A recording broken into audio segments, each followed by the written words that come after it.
ایک گاؤں میں 4 دوست رہتے تھے۔ وہ چاروں بے حد نکمے اور کام چور تھے۔ وہ چاہتے تھے کہ ہمیں کوئی کام بھی نہ کرنا پڑے اور کھانے پینے اور رہنے کی ہر چیز بھی میسر آتی رہے۔ ان چاروں میں جو سب سے بڑا تھا وہ بہت چالاک اور ذہین تھا۔ اس نے انہیں لوگوں کو بیوقوف بنا کر پیسے لوٹنے کا ایک عجیب طریقہ بتایا۔ اس نے کہا، ہم کسی دوسرے گاؤں چلے جاتے ہیں، وہاں کے لوگ ہمارے لیے اجنبی ہوں گے اور ہم ان کے لیے اجنبی ہوں گے۔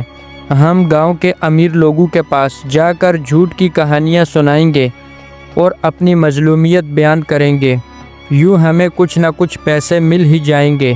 تینوں دوستوں نے اس طریقے سے اتفاق کیا۔ چنانچہ اگلے ہی دن چاروں دوست سفر پر نکل گئے اور ایک گاؤں میں پہنچے۔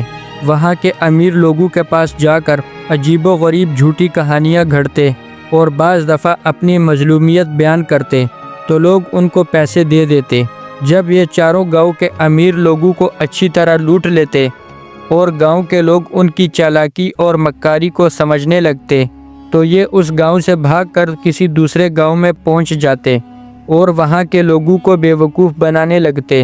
اس طرح انہوں نے اچھا خاصا مال جمع کر لیا تھا اور جھوٹ بولنے میں مہارت ہو گئی تھی۔ ایک دفعہ یہ چاروں یوں سفر کرتے کرتے ایک دور دراز کے گاؤں میں پہنچے۔ وہاں ایک ہوٹل میں انہوں نے دیکھا کہ ایک کونے میں امیر کبیر تاجر بیٹھا ہوا ہے۔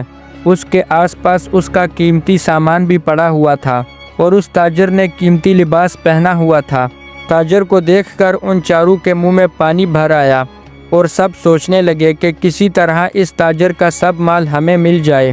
ان چاروں میں سے سب سے بڑے کے ذہن میں ایک ترکیب آئی۔ اس نے یہ ترکیب تینوں کو بتائی تو تینوں نے اس بات میں سر ہلا دیا۔ چنانچہ یہ چاروں دوست تاجر کے پاس گئے۔ سلام دعا کے بعد ان میں سے ایک دوست نے تاجر سے کہا، اگر آپ رضامند ہو تو ہم آپ کے ساتھ ایک کھیل کھیلنا چاہتے ہیں۔ وہ یہ کہ ہم سب ایک دوسرے کو جھوٹی کہانیاں سنائیں گے اور شرط یہ ہوگی کہ ان جھوٹی کہانیوں کو سچ کہنا پڑے گا۔ اگر ان کہانیوں پر کسی نے جھوٹا ہونے کا الزام لگایا تو وہ ہار جائے گا اور اس ہارنے والے کا سارا مال لے لیا جائے گا۔ تاجر نے کہا، واہ، یہ کھیل تو بہت مزیدار ہوگا، میں تیار ہوں۔ اگر میں ہار گیا تو یہ سارا مال تمہارا ہو جائے گا۔ چاروں دوست یہ سن کر بہت خوش ہوئے اور سوچنے لگے کہ ہم ایسی ایسی جھوٹی کہانیاں اس کو سنائیں گے کہ یہ فوراً پکار اٹھے گا، یہ جھوٹ ہے، ایسا نہیں ہو سکتا، اور ہم جیت جائیں گے اور اس تاجر کا سارا مال قبضہ میں کر لیں گے۔ ضروری ہے کہ ہمارے اس کھیل میں گاؤں یا ہوٹل کا بڑا بھی موجود ہو تاکہ وہ ہار جیت کا فیصلہ کر سکے۔ چاروں دوستوں نے اس بات میں اتفاق کیا۔ چنانچہ گاؤں کے چودھری کو بلایا گیا اور وہ ان پانچوں کے ساتھ بیٹھ گیا۔ پہلے دوست نے کہانی شروع کی۔ کہنے لگا، میں ابھی اپنی ماں کے پیٹ میں ہی تھا، یعنی پیدا نہیں ہوا تھا، کہ میری ماں اور باپ سفر پر روانہ ہوئے۔ راستے میں آم کا ایک درخت نظر آیا۔ میری ماں نے وہاں رک کر میرے باپ سے کہا، مجھے آم کھانے ہیں، آپ درخت پر چڑھ کر آم توڑ کر لا دیں۔ میرے باپ نے کہا، یہ درخت کسی اور کا ہے اور آم بھی بہت اوپر لگے ہوئے ہیں، میں نہیں چڑھ پاؤں گا۔ لہٰذا میرے باپ نے انکار کر دیا۔ مجھے جوش آیا، میں چھپکے سے ماں کے پیٹ سے نکلا اور درخت پر چڑھ کر آم توڑے اور آم توڑ کر ماں کے سامنے رکھ دیے اور واپس پیٹ میں چلا گیا۔ میری ماں اپنے سامنے آم دیکھ کر بہت خوش ہوئی اور مزے لے کر کھانے لگی۔ پہلے دوست نے کہانی سنا کر تاجر کی طرف سوالیہ نظروں سے دیکھا۔ تاجر نے کہا، واہ، کیا زبردست کہانی ہے، ماں کے کام آئے ہو۔ یہ کہانی کیسی جھوٹی ہو سکتی ہے؟ نہیں، یہ بلکہ سچی کہانی ہے۔ پہلے دوست نے جب یہ سنا تو منہ بنا کر ایک طرف بیٹھ گیا۔ اب دوسرے دوست کی باری تھی۔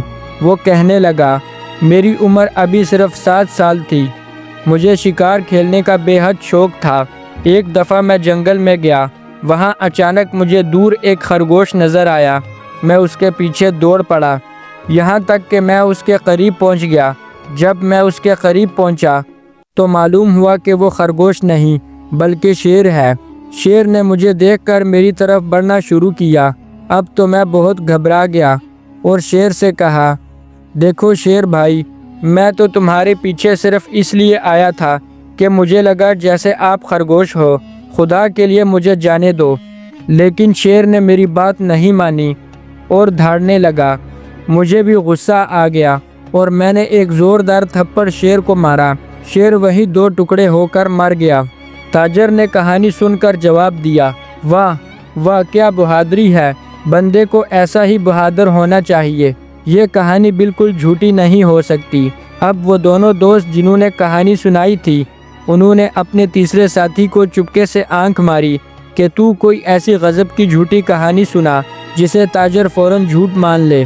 چنانچہ تیسرے دوست نے کہنا شروع کیا، مجھے مچھلیاں پکڑنے کا بہت شوق تھا۔ اس وقت میری عمر صرف 1 سال تھی۔ ایک دن میں دریا کے کنارے گیا اور وہاں پانی میں جال ڈال کر بیٹھ گیا۔ کئی گھنٹوں جال لگانے کے باوجود ایک مچھلی بھی جال میں نہ پھنسی۔ میں نے پاس مچھلی پکڑنے والوں سے پوچھا کہ آج دریا میں مچھلی نہیں ہے کیا؟ انہوں نے بتایا کہ 3-4 دنوں سے ایک بھی مچھلی ہمیں نظر نہیں آئی۔ میں یہ سن کر حیران ہوا اور دریا میں غوطہ لگا دیا۔ دریا کی تہہ میں پہنچ کر میں نے دیکھا ایک بہت بڑی مچھلی بیٹھی ہوئی ہے اور آس پاس کی تمام چھوٹی بڑی مچھلیوں کو کھانے جا رہی ہے۔ یہ دیکھ کر مجھے بڑی مچھلی پر بہت غصہ آیا۔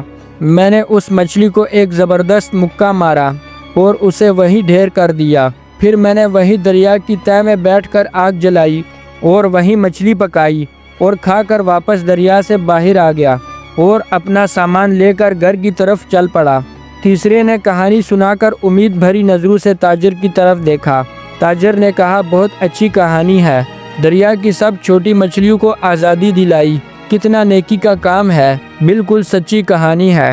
اب چوتھے دوست کی باری تھی۔ اس نے کہنا شروع کیا، میری عمر صرف 2 سال تھی۔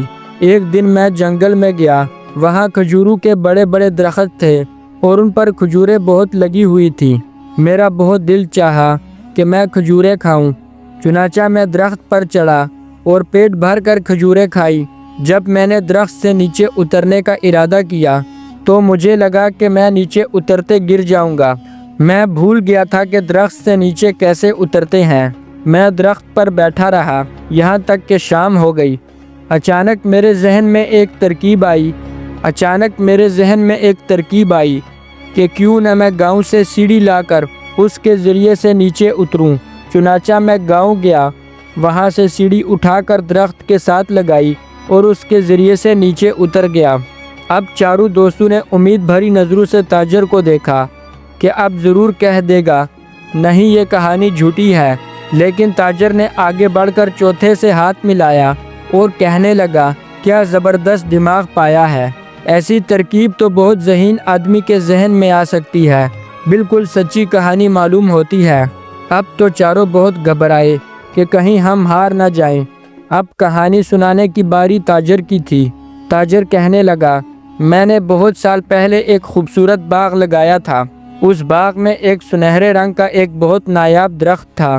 میں اس کی خوب حفاظت کرتا تھا اور اس کو روز پانی دیتا تھا، یہاں تک کہ 1 سال بعد اس درخت پر 4 سنہرے رنگ کے سیب نمودار ہوئے۔ وہ سیب بہت خوبصورت تھے، اسی لیے میں نے ان کو نہیں توڑا اور درخت پر لگا رہنے دیا۔ ایک دن میں اپنے باغ میں کام کر رہا تھا کہ اچانک ان 4 سیبوں سے ایک آدمی نکلا۔ چونکہ یہ 4 آدمی میرے باغ کے ایک درخت سے نکلے تھے، اس لیے میں نے ان کو اپنا غلام بنا لیا اور 4 کو کام پر لگا دیا۔ لیکن یہ 4 بہت نکمے اور کام چور تھے۔ ایک دن یہ 4 بھاگ گئے اور خدا کا شکر ہے کہ آج وہ 4 غلام میرے سامنے بیٹھے ہیں۔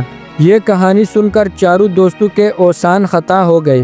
گاؤں کے چودھری نے پوچھا، ہاں بتاؤ یہ کہانی سچی ہے یا جھوٹی؟ 4 دوستوں کے ہاتھ پاؤں ٹھنڈے ہو گئے۔ تاجر کی اس کہانی کو جھوٹ کہیں تو ان کا سارا مال تاجر کا ہو جاتا ہے، اور اگر سچ کہیں تو تاجر کے غلام قرار پاتے ہیں۔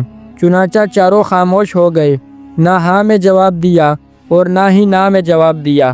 گاؤں کے چودھری نے ان کو چپ دیکھ کر تاجر کے حق میں فیصلہ کر دیا کہ یہ 4 تمہارے غلام ہیں۔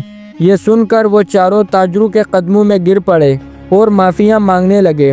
تاجر نے چودھری سے کہا، یہ 4 بھاگتے ہوئے میرا سارا سامان بھی اپنے ساتھ لے بھاگے تھے، چلو میں ان کو آزاد کرتا ہوں، لیکن ان کے پاس جو مال ہے وہ میرا ہے۔ چنانچہ گاؤں کے چودھری نے ان چاروں دوستوں کے پاس جتنا مال تھا وہ سارا تاجر کو دے دیا۔ وہ تاجر سارا سامان اور مال و دولت لے کر چلا گیا۔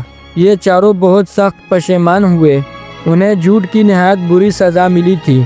چاروں دوستوں نے ارادہ کر لیا کہ وہ کبھی جھوٹ کا سہارا نہیں لیں گے اور محنت کر کے روزی کمائیں گے۔